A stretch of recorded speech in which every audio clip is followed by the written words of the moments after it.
اب کہ ہم بچھڑے تو شاید کبھی خوابوں میں ملے.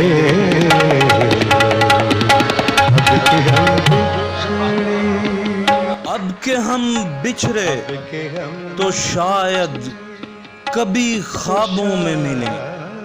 جس طرح سوکھے ہوئے پھول کتابوں میں ملے.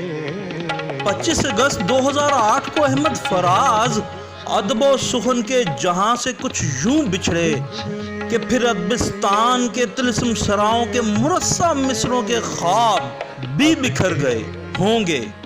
حسن و عشق کو حجابوں سے باہر نکالنے والے اس شیر زادے نے غم دوراں کو حسن و عشق سے کس دل پذیر انداز میں مربوط کیا ہے کہ جس کے انسانی زندگی پر گہرے اور سچے اثرات ہیں. یعنی غم دنیا بھی غم یار میں شامل کر لو. نشہ بڑھتا ہے شرابیں جو شرابوں میں ملیں.